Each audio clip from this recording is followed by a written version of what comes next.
My guest today is Lolita Milena, a paraplegic actress and author. Now, born in Siberia, she immigrated to the United States in 2002 as a toddler with her then foster family. Now, the fall of the same year through child abuse, Lolita was left permanently paralyzed, and it was shortly after that she was adopted by her current family. Now, her introduction to the arts began in musical theater at the early age of 6 years old. Having performed in 20 theatrical productions, she has turned to social media platforms to create content ranging from short skits to special effect makeup. But during her junior year of high school in 2017, she had taken on the challenge in writing a 50,000 word novel in only 30 days. But not only did she surpass the word count goal by 14,000, but she did it in 20 days. But then in 2017, she discovered TikTok. Opening a new world of possibilities and opportunities, she had gained popularity on the platform by uploading short acting and comedic skit clips, which she now has over 700,000 followers. Then in 2019, she was discovered by her management through TikTok, who had assisted her into the industry, eventually booking the character Jenna in Lionsgate and BuzzFeed's film One Up.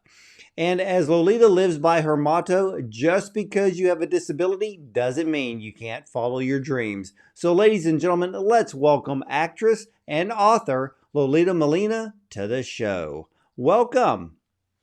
Thank you so much for having me.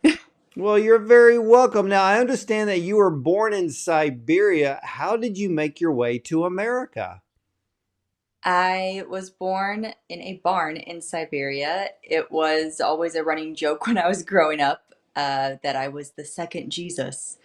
I don't remember any of my time spent in Russia just because I was so young.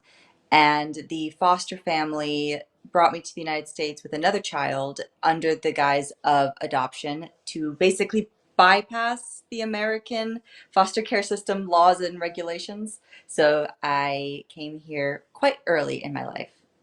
Yeah, I know that gosh, it's been a few decades now. So many were brought to the United States from Russia for the sole purpose of bypassing the American adoption agencies, which can take a couple of years to even get approval. But I Yes. understand that you were permanently injured by your first foster family at the age of 2. How long after that did you go to live with your second and current foster family? It was immediately. Sorry, my dog. Go lay down. That's okay. We love pets. It was immediately. They heard about my story. I would say, if I remember the story accurately, it was the next 3 days when I spent time in the intensive care unit. My adopted mother had heard my story on the local news station and rushed over to the hospital as soon as she could. And I was placed in that family under foster care within weeks, I would say, after healing up from the surgery where they put rods in my spine. They said I needed to stay with someone, with a family that was capable of taking care of children with special needs. And both of my parents had those qualifications. Was the other family ever charged? Yes, the foster father spent 16 years, which was the maximum sentence in 2002 that could be given to him. And the wife spent under 3 years due to good behavior. So, All right. Well, at least somebody paid paid the well, you really kind of paid the price more than they did. But at least some type of justice was served. How long did you spend in the hospital? I believe my memory is fuzzy because the only recollection I have are from the records my father was able to pay a pretty penny for me to have. I would say I spent, I want to say it was 2 weeks in intensive care after the surgery, and then frequent visits. I spent more time in hospitals than I did at home. So a lot of that is very fuzzy to me. Well, did you have any more surgeries after that as you were getting older and getting bigger? Oh, absolutely. I believe, six operations in regards, five were in regards to the spinal cord injury, and then one was a one-off operation for something entirely different. But I had a full spinal fusion in 2013 when I was 12 years old. So I can no longer slouch. And So by doing the fusion, so what, did they remove the rods permanently? the rods were removed, and I have titanium discs in between every spinal disc from my shoulder blades all the way down to my tailbone. So it's very expensive spine.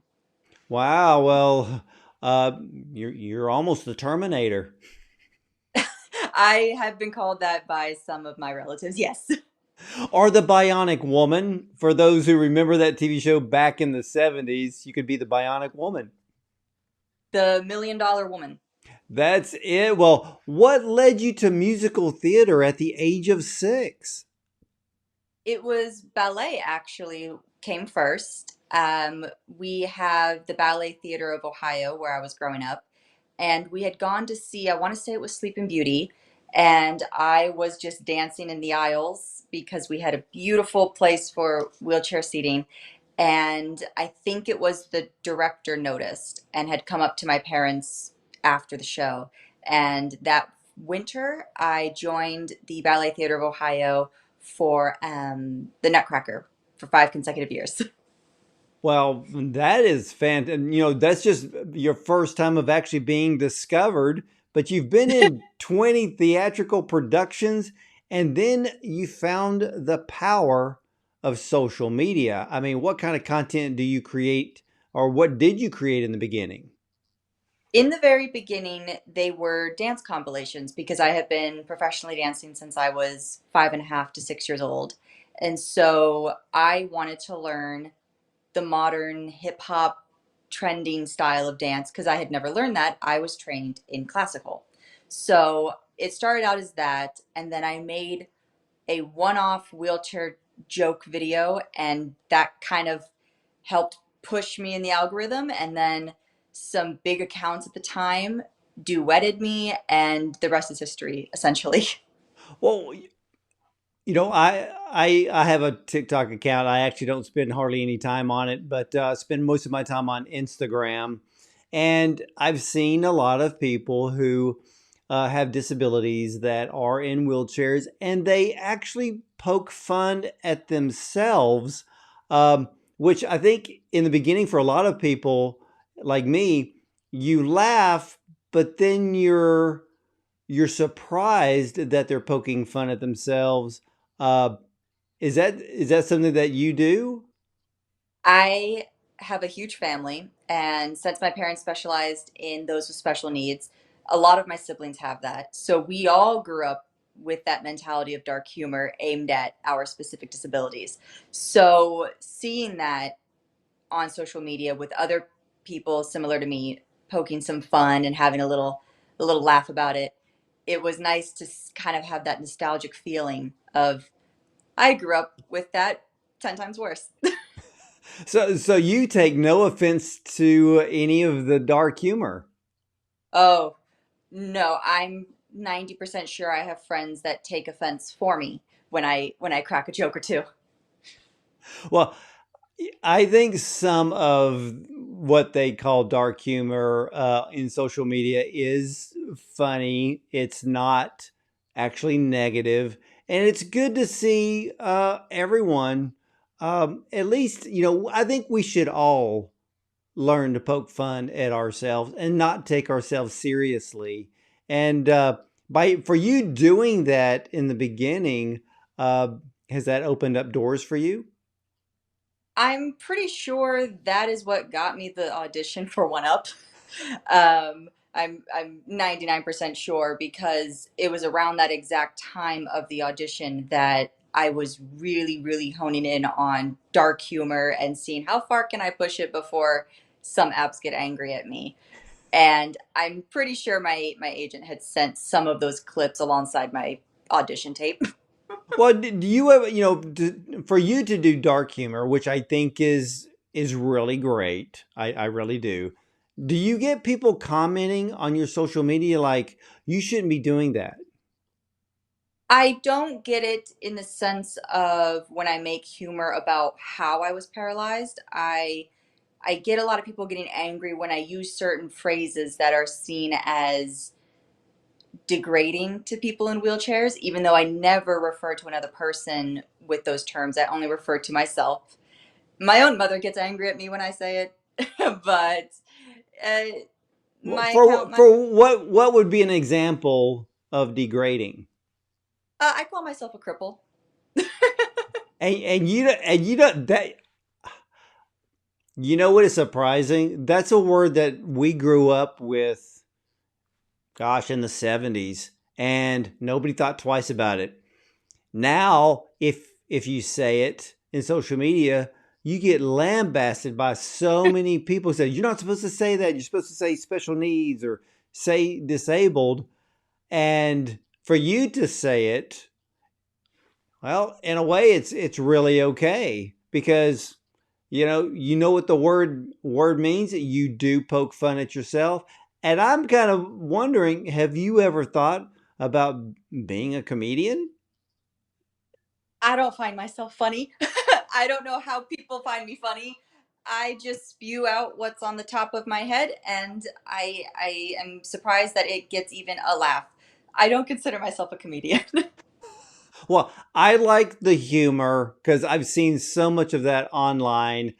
I do laugh because the other person is creating the content and they want you to laugh. And so I don't think we should feel guilty about that at all, but I commend you for poking fun and really doing that opens up a lot of conversations. What is the most common comment or question that you get on your social media account? A family friendly question or not so family friendly questions? Let's go with family friendly. Family friendly questions would be typically the number one is how were you paralyzed? And the second, they're usually tied. How do I live normal life? Just normal life questions. How do I drive? How do I swim? How do I keep fit? Very generalized questions, which I really enjoy answering, as well as medical questions. I enjoy teaching the way that I was brought up, medical terminology wise, versus someone else who was later in life, or they had different insurance, they had different doctors, they had different diagnoses. So it's really interesting to teach my side and then see other people talk about, oh, I went through this operation, I went through this thing. It's really interesting for me to not only educate, but then also learn from others. Well, are you surprised about any of the negative comments online? No, I while I had not been particularly bullied growing up for being in a wheelchair, I had faced many cruel or crude questions. I had been faced with crude commentary from people. So nothing surprises me anymore. Yeah, I don't know why people have to spend time being that way to others online. It doesn't push the needle forward for anybody. It just makes them look like a jerk. And because for you, you're extremely talented. And I noticed I think it's a very recent video that you shot where you're actually standing up and you actually put on the I guess you would call it a body brace. Yes. And Um, why do you actually wear that when you're using the crutches? So I actually grew up using walking braces. They have a technical term. I don't remember the letter organization of them. But I believe I used walking braces from ages, I want to say 3 to 17. And I, my mother would have me in those things 6 to 8 hours a day, 7 days a week with a 1 10-minute break. She was very dedicated. She had me in them because it helped me grow to as close to my full height as a spinal cord injury could allow. It helped me not get what we call the scrunch in my abdomen. So all of my organs got to grow to their full length, size, what have you. It's a very, very excellent tool if you are capable of using them. And I stopped in 2017 because they told me I filled out my growth plates. It wasn't really going to progress me anywhere. It was just going to upkeep. And I noticed my hips were getting really, really tight. It was getting more difficult with transfers. It was getting more difficult just elongating myself for videos, photos, everyday life. And so I started that back up again, and it's been great. Well, I'm really glad I asked that question because I've learned something new. Uh, a lot of people don't know, even though I interviewed tons of celebrities and actors and actresses like yourself. My background, I have a doctorate degree in health. And what a lot of people don't realize is that when it comes with the nervous system, when we're born, we have this substance called nerve growth factor, which is in the brain. And as we grow between the day that we're born and at least until we're 18, nerve growth factor is what allows us, as we're growing taller, it's the nervous system that has to grow along with us. And so for your foster mother to use that technique, I have to commend her for sticking with it and allowing your body to grow as it is supposed to grow. And Oh, so so you're starting to do that again?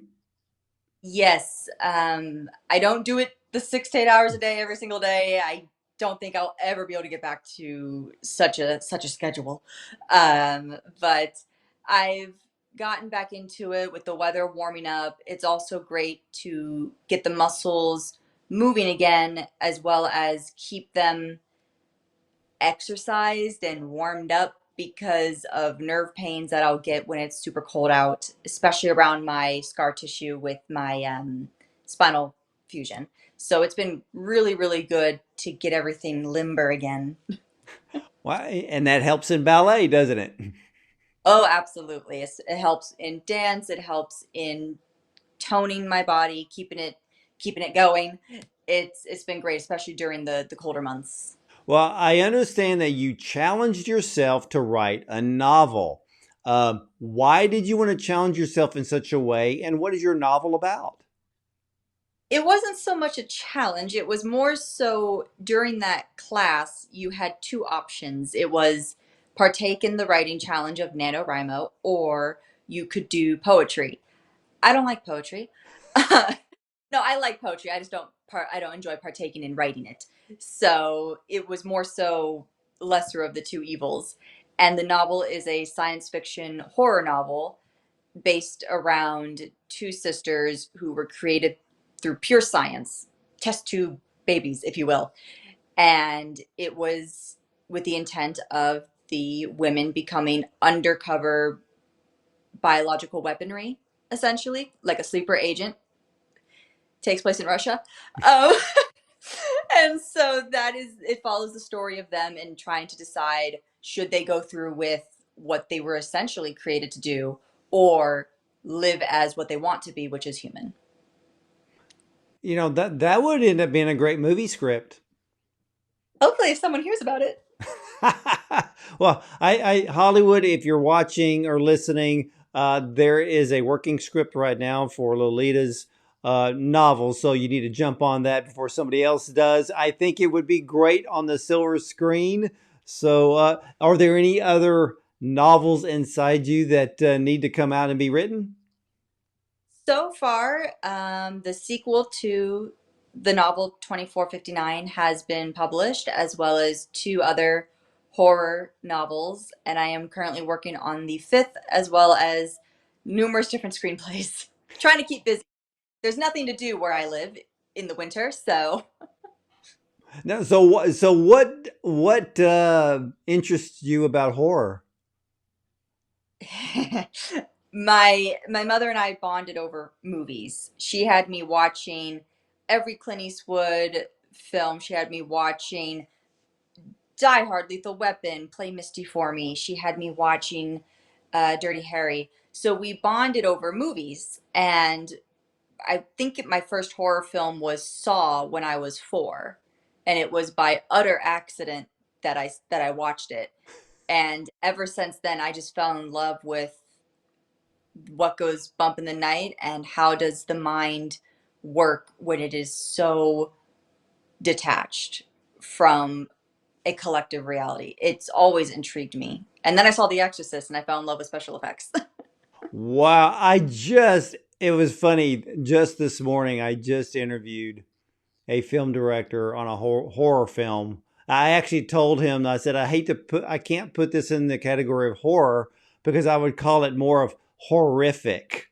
And because it's a film called Beaten to Death. So if you're into movies like Saw, I will say this film probably takes it over the edge. Oh, so a So martyr. yeah, so it's on streaming if you're interested, Lolita, but it's called Beaten to Death. So if you like that kind of stuff, uh, you may want to check it out. But I have to ask because TikTok is the biggest social media rage. When you first started, um, what did you do to create your content? It all started with my little sister daring me to just hold on to a social media account for a week. I wasn't a social media guru. I didn't know anything really about social media. I was raised by boomers. I don't know. And basically she dared me to hold on to an account and care about it for a week. And I think it's safe to say that I have surpassed that and she owes me the $20 I never got. So Oh my goodness.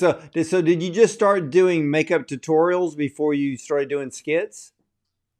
I I want to say my very first video was some rinky-dink comedy sketch from a sitcom that I had just heard, and then it was a dance video, and then I started getting into makeup. I wasn't good at it at the time.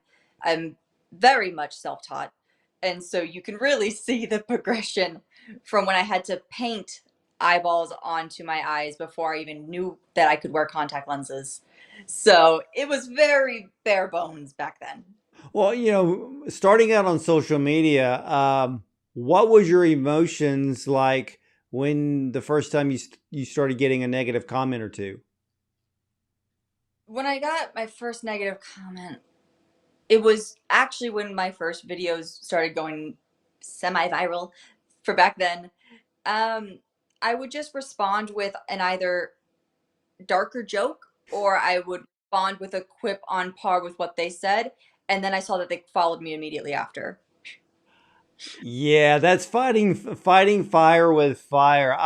I've seen people who are so bold on social media that when they get a negative comment, they literally do the screenshot of the negative comment and either say something back about it, and then like you said, the person ends up following you back as a sign of respect. I don't see the point in getting angry over fruit that is so low hanging I can reach it. I don't see the point. um, when you know that their malicious intent is a pillow toss at you. So why not have some fun with it and make my Thursday night? You have the best attitude about that. I got to commend you for that, and I wish more people would have the same attitude and not get their feathers ruffled. I don't mind a negative comment. I think the worst comments online are crude remarks which have no place on social media. Oh, I And have my lately. oh, what, say that again? I have my lines that I draw. Absolutely. However, I've taken as many precautionary measurements that I can through social media to dwindle those down to the occasional maybe once a year. But they're always going to slip through the cracks, and the block button is a nice, handy, anonymous tool. Yes, it is. Well, how in the world did your current management discover you on TikTok, and how did you know if they were legit or not? That's the funny part. I thought he was a scammer. I genuinely, I felt, he and I laugh about it all the time now. We had just spoken not long ago.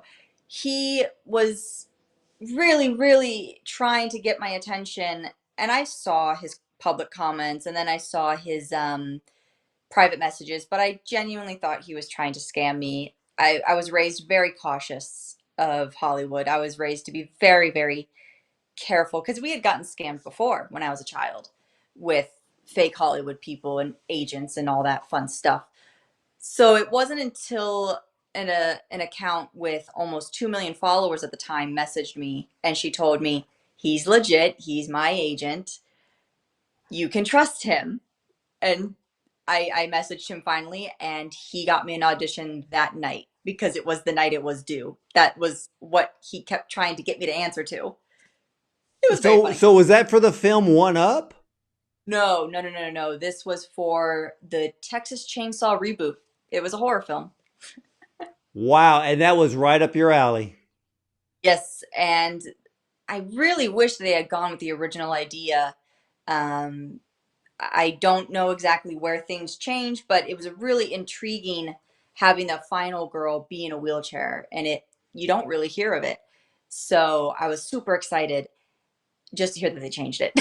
Well, at least you're not blonde because the blonde girl always get is the first one to go in the horror movie. Absolutely. So you starred in the movie One Up, which has some great star power, by the way. You had Ruby Rose, Taylor Perez. How did you get that part?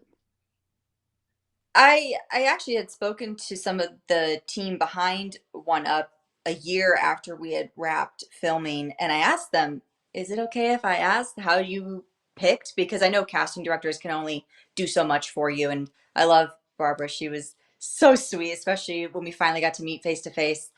And the producers had told me um, they really, really fought to get me out there, even though they had someone lined up already in Canada. And me being in Ohio during quarantine, it was a race against the clock before the borders closed. And they said, had you not been able to do that, you wouldn't have been here. So it was really on me to get out there as soon as possible. Um, So this so was it, filmed in Canada. yes. Okay, yeah, I have actor friends who live in Canada. Because most of it's either going to be Montreal or Toronto, Yes. and during the pandemic, they were trapped in Hmm. Canada, could not Oh, we come to were. America. Of course, a lot of things. Filming was very very difficult. So on set at One Up, that was during the pandemic. Yes, it was. And for being my very first time on a professional, not an indie film, it was a genuine set. It's really intriguing that I get to say it was during a pandemic of my lifetime and seeing just how different it was. So I'm really curious if slash when I get another role to see what a set is like after a pandemic. I'm really, really curious to see just how different it is. I want Well, to know what's different. Well, One Up was your fourth film. Um, Yes. how would you compare now? But besides, just take the pandemic out.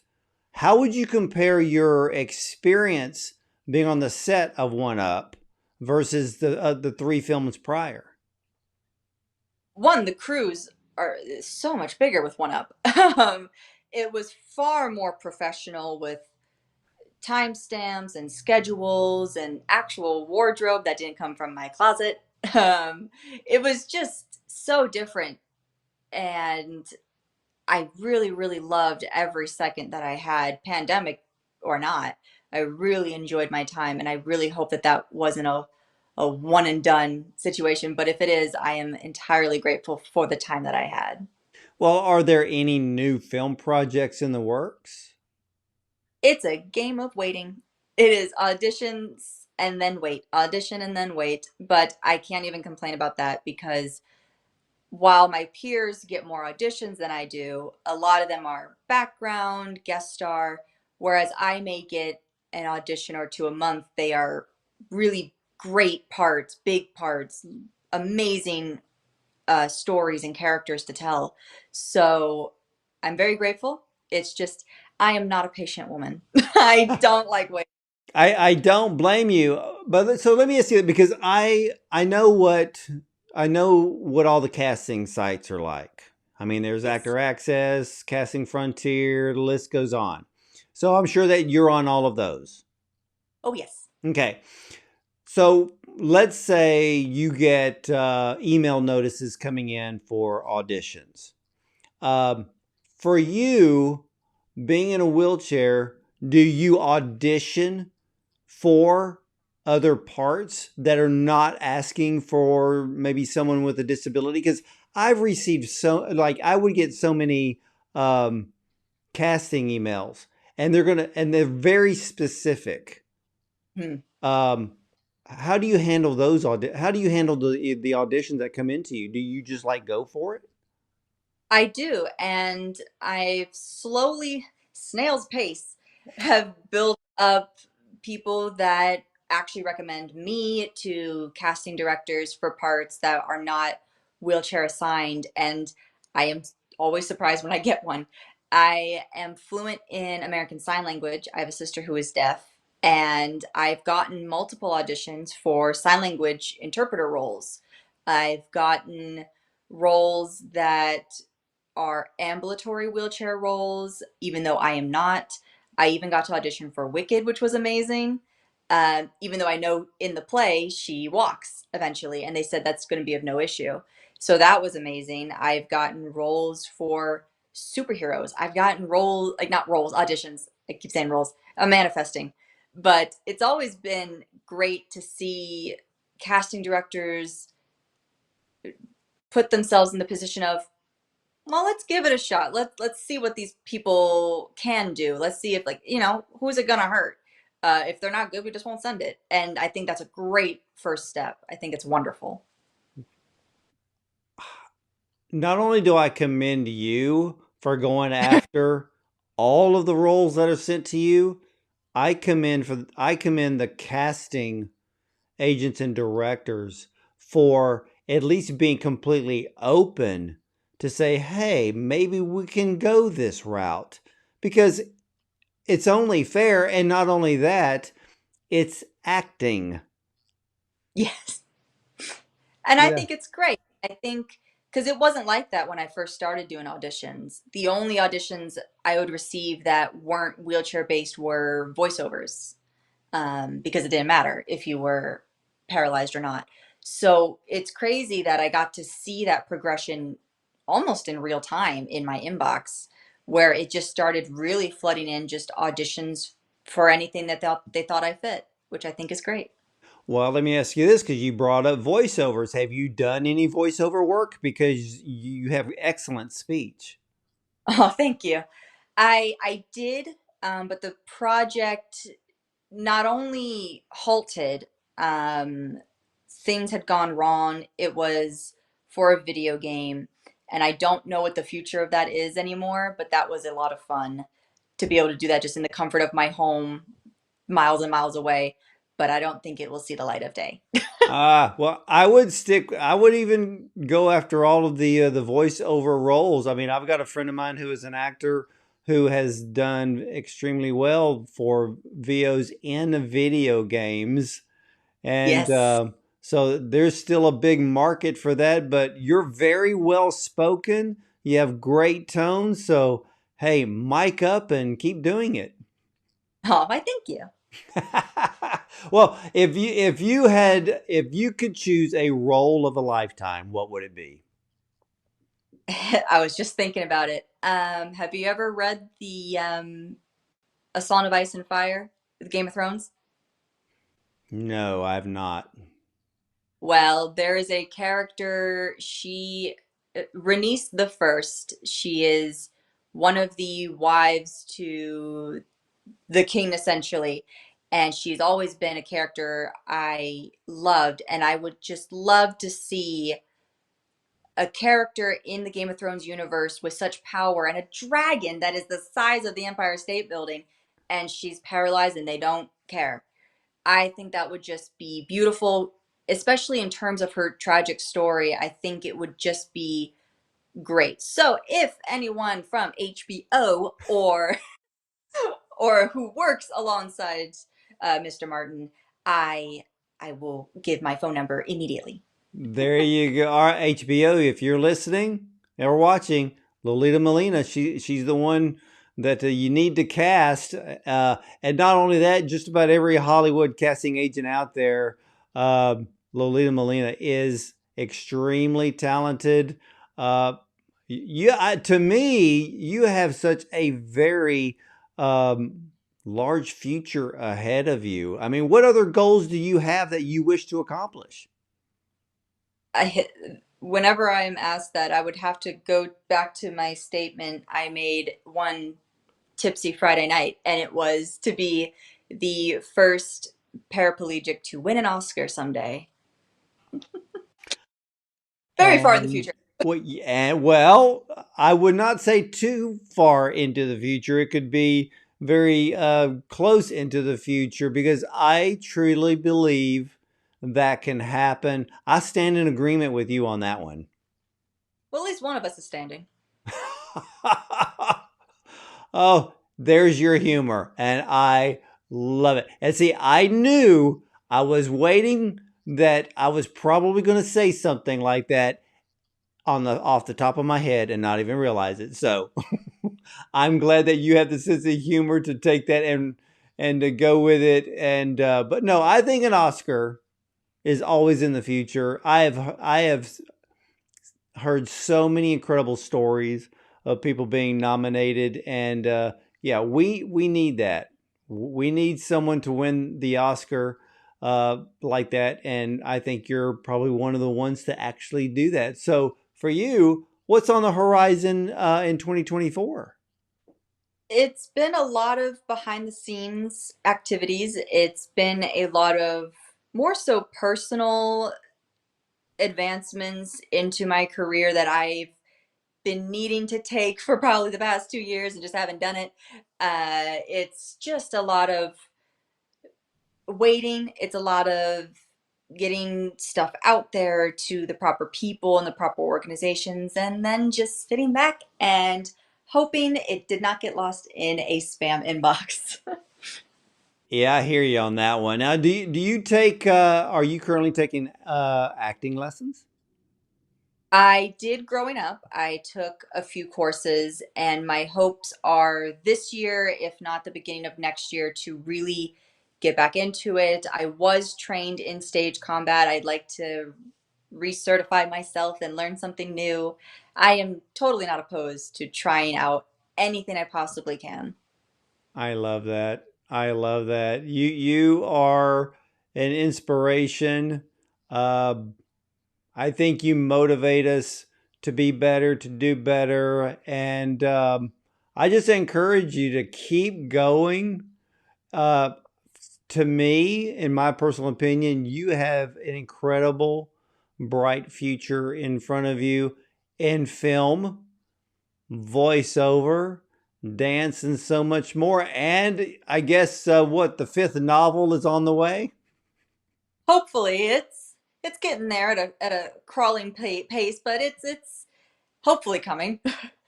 Well, you never know that you end up with a series like Harry Potter.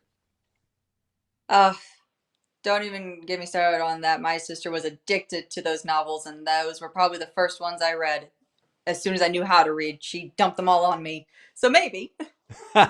Well, there's nothing wrong with that, but I've got to thank you, Lolita, for being on the show today and giving all of us your personal insights, and not only that, a lot of your incredible work. And I know that there's more on the way. Thank you so much for having me. I'm very, very happy to be here. Ladies and gentlemen, Lolita Molina, Follow her on TikTok. She's also on Instagram. Hey, join her legion of fans because I will tell you this, you never know. She could be the first to win an Oscar. And I'm not even going to say disabled because you have every right to go after every role that is handed to you, Lolita. So, Oscar nonetheless. So you are extremely talented, and who knows, one day you'll hear the great words, and the winner is. But Oh, ladies, yeah, and ladies and gentlemen, I want to thank all of you for watching and listening, and you can catch all of the replays of our interviews with the top film directors, producers, and screenwriters, as well as actors like Lolita Milena and more at Bond on Cinema. And we are also available on YouTube and a dozen audio platforms as well. So again, I want to thank you for watching and listening. And as for me, I will either see you at the movies or from the red carpet.